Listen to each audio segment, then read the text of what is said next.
U turn लीजिए, बोचा आइए, हम लोग मिल के चुनाव दे देंगे। ये जीत पे आ गए। जीत और क्रोध के कारण इनका जो है सभी विधायक जो है भारतीय जनता पार्टी ज्वाइन कर लिए। जब हम कोई सलाह देते थे तो हम पे क्रोधित हो जाते थे। एनडीए का अब हिस्सा नहीं है, वो तो उसी दिन ये अलग हो गए थे जिस दिन ये यूपी चुनाव लड़ने चले गए थे। उनका तो नैतिकता के हिसाब से उनको तो इस्तीफा दे देना चाहिए था। नमस्कार, आप देख रहे हैं लाइव सिटीज। मैं हूं आपके साथ सौरभ राज। वीआईपी के तीनों विधायक अब भाजपा में शामिल हो गए हैं। अजय निषाद शुरू से मुकेश सहनी के विरोध में खड़े थे। जिस तरीके से मुकेश सहनी उत्तर प्रदेश से विधानसभा चुनाव में भाजपा के शीर्ष नेतृत्व के खिलाफ बयानबाजी करे थे, उसी समय से अजय निषाद मुकेश सहनी के खिलाफ बगावत पे उतरे हुए थे। अब आपने उनके तीनों विधायकों को अपनी पार्टी भाजपा में शामिल करा लिया। अब अगला टारगेट आपकी और आपकी पार्टी का क्या है? देखिए, मनुष्य को दो चीज़ पे काबू रखना चाहिए जी। एक क्रोध, दूसरा जिद जी।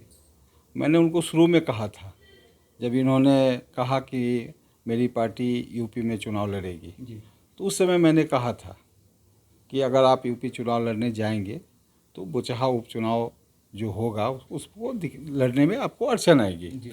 एक तरफ आप भारतीय जनता पार्टी के खिलाफ अपना उम्मीदवार देंगे, दूसरी तरफ फिर भारतीय जनता पार्टी से यहाँ समर्थन मांगेंगे, तो भारतीय जनता पार्टी के कार्यकर्ता इसके लिए तैयार नहीं होंगे।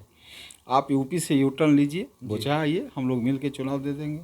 ये जीत पे आ गए। जीत पे आ गए कि नहीं हम यूपी में लड़ेंगे ही, तो उसका नतीजा आप देख रहे हैं।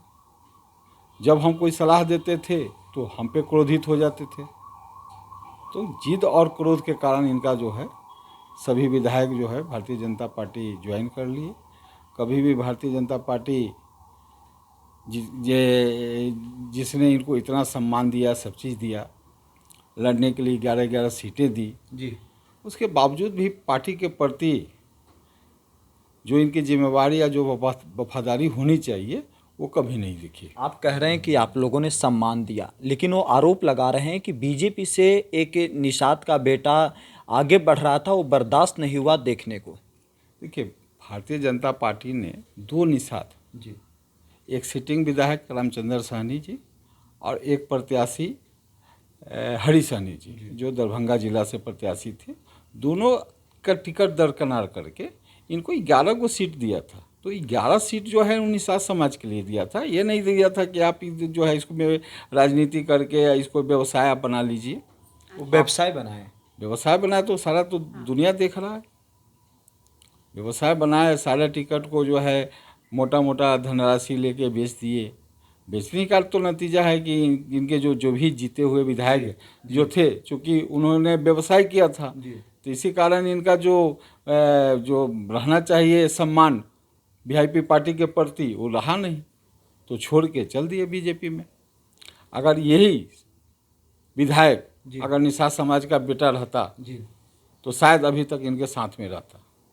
तो जहाँ ये गलती करते हैं वो तो स्वीकार नहीं करेंगे और अपनी गलती को भारतीय जनता पार्टी पे थोपेंगे। आरक्षण की बात करते हैं, दो बात हमेशा करते हैं कि एक हम निषाद का बेटा हैं, एक आरक्षण की बात करते हैं। तो आरक्षण के बारे में तो कभी ये शेड्यूल कास्ट की मांग करते हैं, कभी शेड्यूल टाइप की मांग करते हैं। 1978 में जब कर्पूरी जी का सरकार था और आरक्षण का मामला उस समय उठा था, उस समय भी भारतीय जनता पार्टी जो उस समय जनसंघ के नाम से थी जी, कर्पूरी ठाकुर के सरकार को समर्थन कर रही थी। 1989 में जब बीपी सिंह की सरकार थी और मंडल कमीशन लागू हुआ था, उस समय भी बीपी सरकार को भारतीय जनता पार्टी सपोर्ट कर रही थी। अभी हम लोग का निषाद समाज का जो मुख्य रोजी रोटी का जो साधन है वो तालाब पोखर है, जिसमें बहुत सारे सरकारी तालाब भी हैं, ठीक है। तो उसका एक कोऑपरेटिव है जिसको मत्स्यजीवी सहयोग समिति हम लोग कहते हैं। तो उसके जो भी मंत्री होते हैं, सदस्य होते हैं और इसके शायद अध्यक्ष भी होते हैं, तो सब जो है निषाद समाज के लोग ही रहते थे और वही अपना फिर आपस में तय करते थे कि ये सरकारी जो पोखर है वो किसको अलॉट किया जाए। इन्होंने मंत्रिमंडल के बनने के बाद उसमें भी फेरबदल कर दी, उसको उन्होंने पोर्टल पे डाल दिया। अब ये डालने का नतीजा हो गया कि उसमें हर कास्ट जो है वो कोऑपरेटिव का मेंबर हो सकता है। तो आने वाला समय में तो जो निषाद समाज का जो मुख्य रोटी का साधन था वो भी खत्म होने वाला है। तो समाज जिस कारण से आपको समर्थन दिया था, तो समाज के लिए तो अभी तक इन्होंने कुछ ऐसा नहीं किया जो दिख रहा है। देखिए, जो आप लोगों के हाथ में थी उनके विधायक को तोड़ना, वो आपने कर दिया, लेकिन अभी भी मंत्रियों बने हुए हैं, तो अब आगे आप लोग क्या कीजिएगा? देखिए, उनका तो नैतिकता के हिसाब से उनको तो इस्तीफा दे देना चाहिए वो था। मुख्यमंत्री के साथ खड़े हैं। मुख्यमंत्री जी के तक का तो विशेषाधिकार है जी। कि किसी को मंत्री बनाना हटाना उनका मामला है, लेकिन जहाँ तक एनडीए का सवाल है तो एनडीए का अब हिस्सा नहीं है। वो तो उसी दिन ये अलग हो गए थे जिस दिन ये यूपी चुनाव लड़ने चले गए थे। यानी क्या बाहर कीजिएगा आप लोग?